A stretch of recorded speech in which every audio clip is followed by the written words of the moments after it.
Hello, everyone. I'm Melissa McAllister, and you're listening to The Melissa Made Show. Now, for decades, I've dedicated myself to helping women break the cycle of dieting, navigate through all the fads, and change their lives through my nutrition coaching. Now, each week, I'm going to talk about everything from deep nutrition, mindset, self-care, the ideal workout routine, tips on how and why to implement intermittent fasting in your life, my favorite recipes that are not only crowd pleasers, but they're actually healthy for you, and so much more.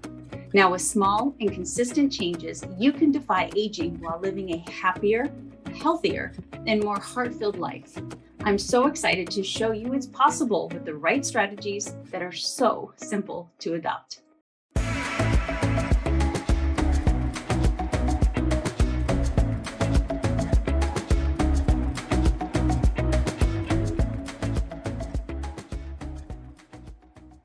Hello, everybody. Welcome to the Melissa Made Show. Still going strong, going really strong, actually. Still so humbled every time my monthly reports come in. I'm like, wow, I appreciate you guys so much. And so we've been doing this over a year now, March, April, May, June, over 16 months. I've been working on it for over a year and a half because we did a lot of batching before we actually launched it. And in the beginning, I really talked a lot on a personal level about the benefits of intermittent fasting. You guys know I have a big platform for that. I am an accidental intermittent faster for goodness, well over 25 years, intentional for probably about 10 years. And you guys have to understand that when I look for guests, or when guests come to me to want to be on the show, whatever they have to say, I respect, and I want them to wholeheartedly share their truths, their opinions, all of that. And I have been blown away by how many, like even Dr. Walls, just this last episode that I did as an interview, who I respect greatly. I mean, I don't think there's anybody on this planet that has researched longer or more, for herself, to heal herself. And then it has just blossomed into her being able to help thousands and thousands of people and to make quite a name for herself. When we had that interview that she mentioned fasting, we did not talk about it beforehand.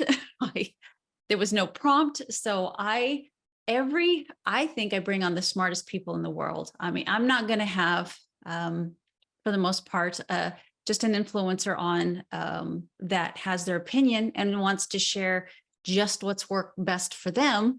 I want people that really, have no qualms with self-experimenting, have, spent the time educating, lots of time educating.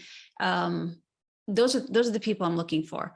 And it just blows my mind that intermittent fasting comes up 9 times out of 10. When I think about all the guests I've had, I think Tony, she's a dietitian. I think she's the only one that would be for intermittent fasting.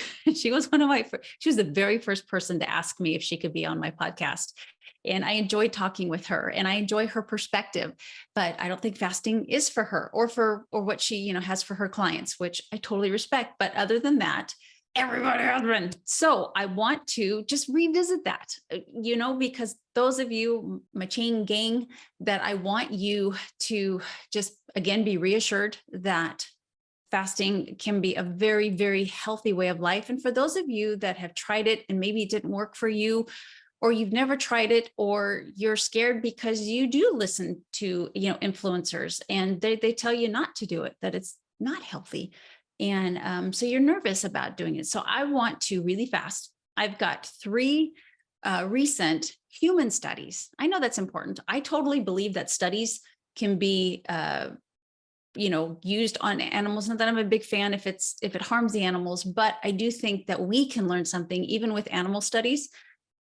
But I know some people really want to be told what happens in humans. And so I've got 3 human studies in the most respected journals that there are out there about fasting. And then I just want to talk about it really quick, exactly how we've kind of screwed it up. Shocker. how easy it can be, and just give you kind of a really quick perspective on when to do it. Okay, so let me first share with you these three studies.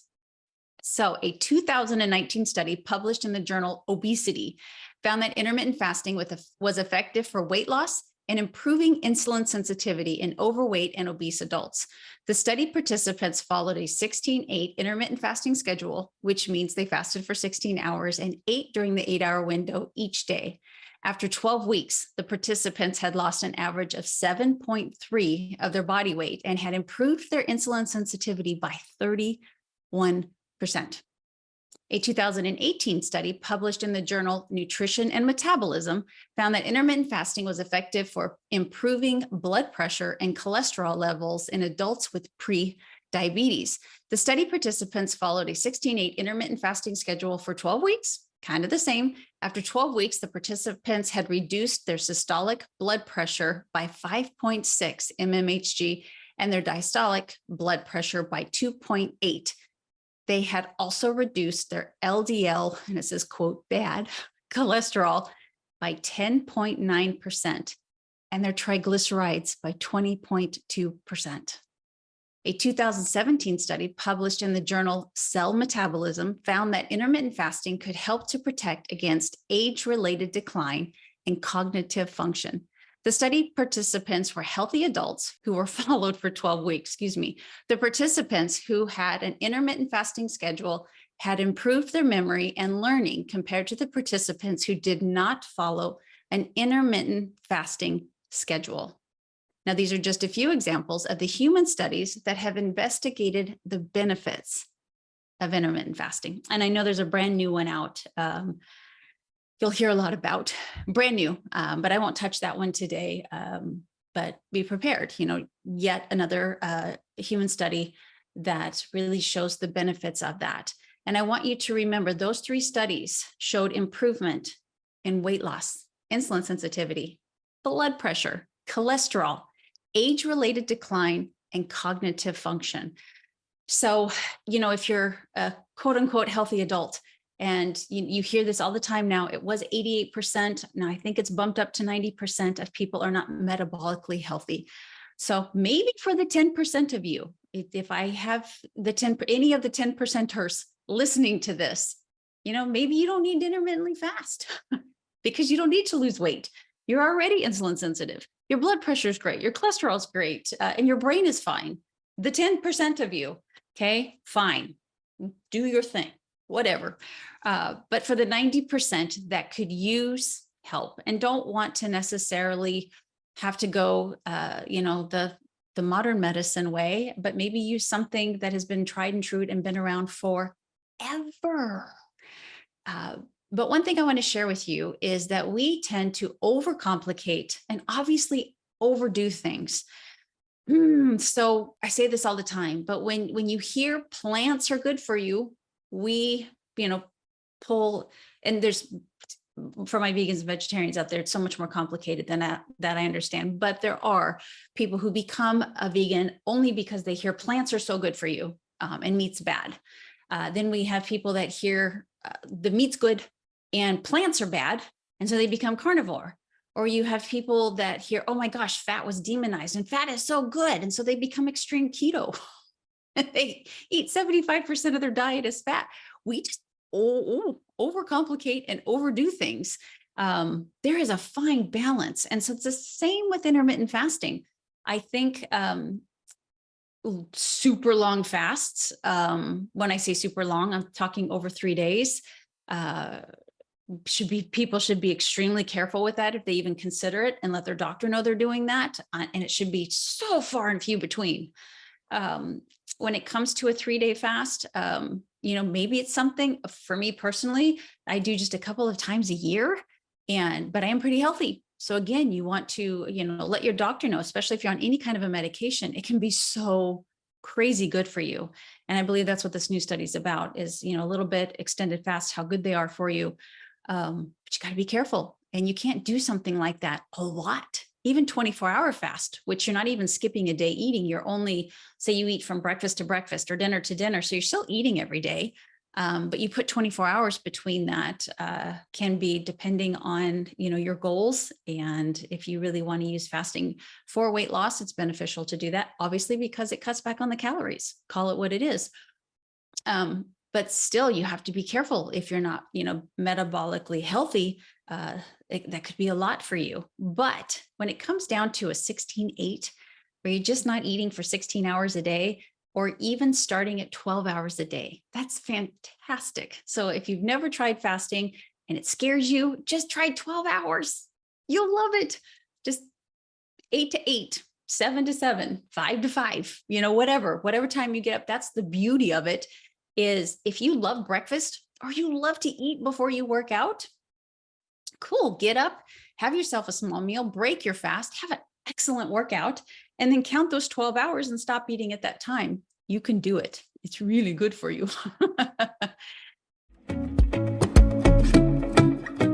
Are you ready to learn the secret behind how I continue to be so healthy? Well, it all comes down to science. If you've been listening to my show for a while now, you may have heard me mention something called the MAID diet. Yes, that's right, because I'm so passionate about how learning about the effects that nutrition has on the human body, I always seek to learn as much as I can and apply that knowledge. One of my best learning tools has been self-experimentation. And now in my late 40s, I have to say, I've done a pretty good job.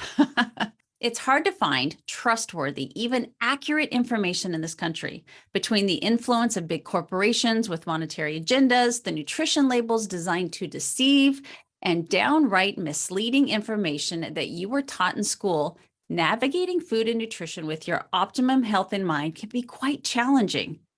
Take the food pyramid, for example. In an ideal world, I'm sure we would all love to eat pasta and baguettes for every meal, but that's simply not what's best for our bodies, our health, and our longevity. Now, I spent years developing the MAID diet in a way that I wish someone had taught me, and I break it all down in my MAID diet course. People are always asking me what I eat, so we start there. What I eat in a day and which foods are the most beneficial. So think something in between the Mediterranean and the paleo diet. It's a lifestyle plan that incorporates moderate protein, adequate fat, decreased carbs, and an introduction to intermittent fasting. But please, I want you to keep in mind, just because I say decreased carbs, I don't mean decreased carbs in what your body needs. I just mean decreased carbs in what the standard American diet has become. You still get plenty of quality carbohydrates, just not in the mass amounts we have been eating to get us into such an unhealthy state. And of course, we're going to talk about what foods to avoid, because that's just as important. We even talk about how to eat healthy on the go, because let's face it, we're busy and that's just life. And then there's intermittent fasting. I share all of my favorite tips and tricks, and a lot of science are along the way. I could not say enough good things about intermittent fasting, and I'm honestly so surprised more people aren't doing it. You'll also learn how I've learned to balance my hormones and feel my best, because so many women struggle with this. And lastly, we cover the mindset behind making a change, because we all know that your mindset is the key to your success in anything that you do. So if you are struggling with diet in terms of feeling your best, or you are ready to take your health to the next level, I strongly recommend you check out this course. Now, the course is structured in 5 modules, 16 lessons, and a whole lot of research to back everything up. So I want you to visit my website, themaiddiet.com or melissamaid.com, and you will see a tab for the course. Click on that to get access today and learn why you should be eating this way too.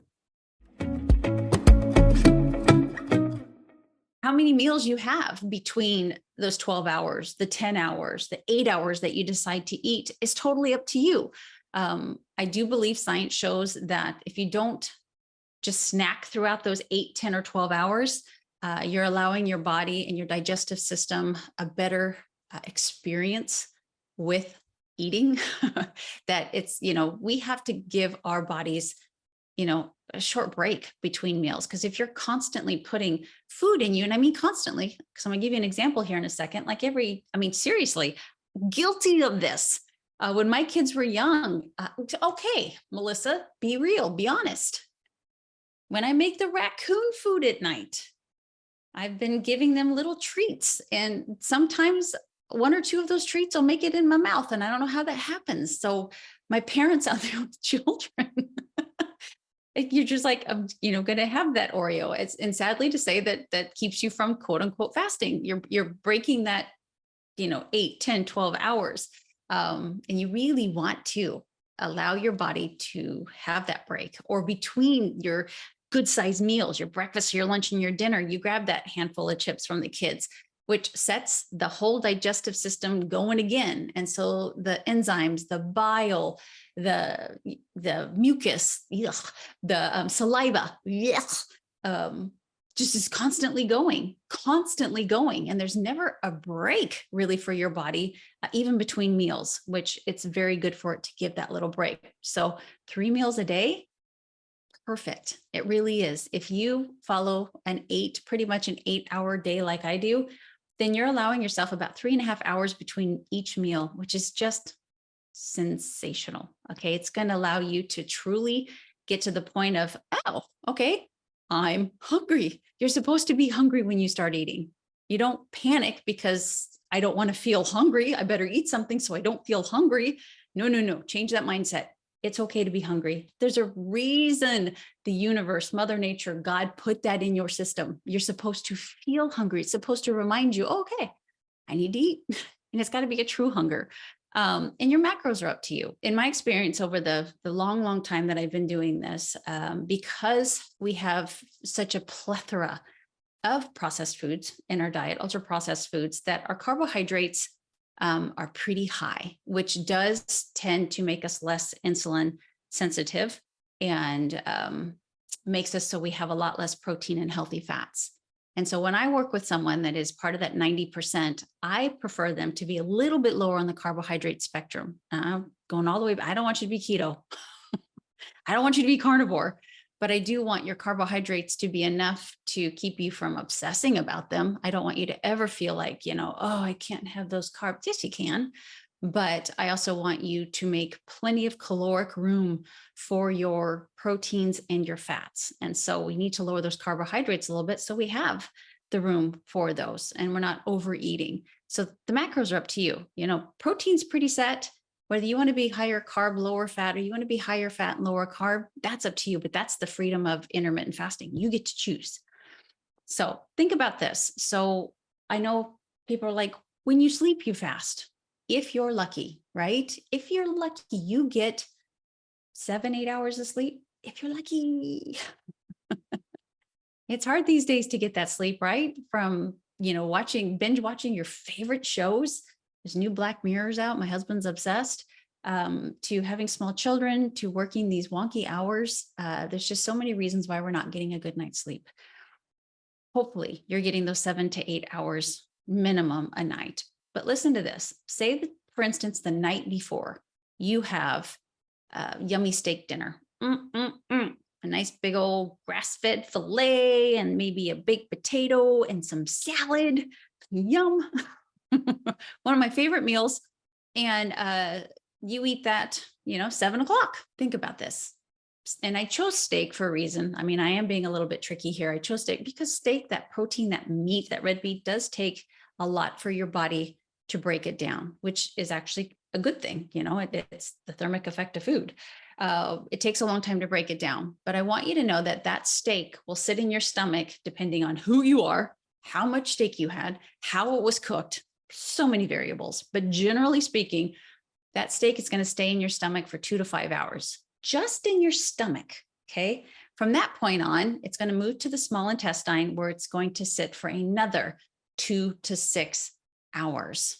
So anywhere from 4 to 11 hours just in your stomach and your small intestine, where your body is working very hard to still break it down, to extract all the nutrients so that you actually benefit from that wonderful steak and the amino acids that it's going to give you. Hopefully your digestive tract is working good. I should go into a whole podcast about if your little digestive tract is struggling, how hard it is how freaking hard it is for it to break down a steak. And most likely it won't. And that causes an inflammatory response, an immune response, the bloating, the gas, the constipation, or the diarrhea, could go on and on. But I'm digressing.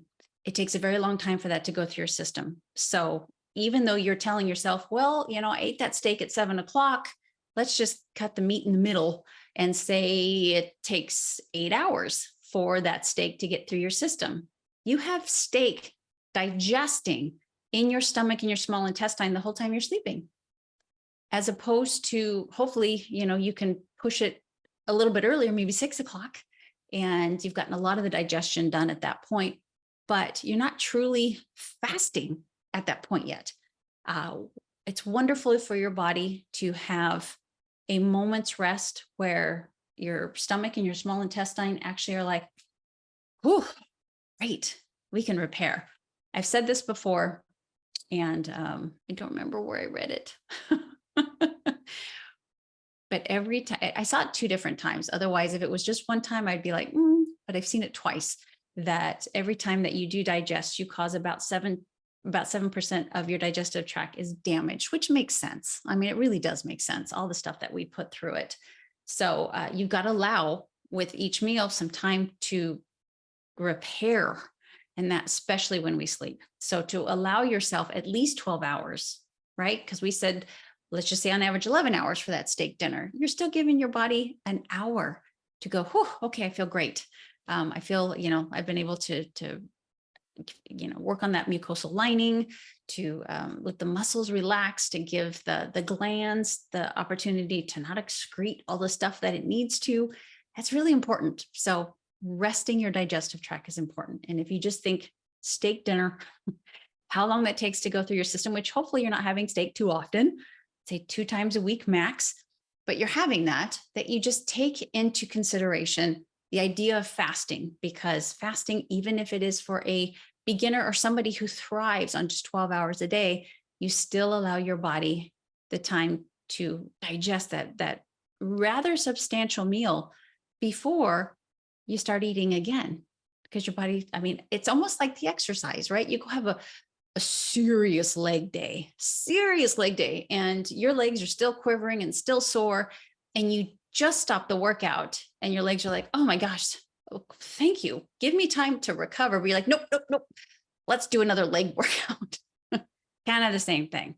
And that's one of the beautiful things, besides what I mentioned about the studies above, that fasting can do for you. It's so good for the digestive tract. It's good for all of those things that I mentioned before.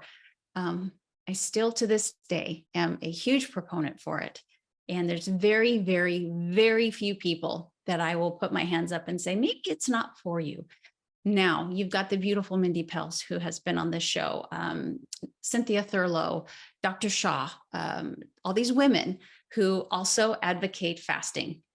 Big time, super, super inspirational, educated. Dr. Shaw, I tell her this all the time. She's the smartest woman on the planet.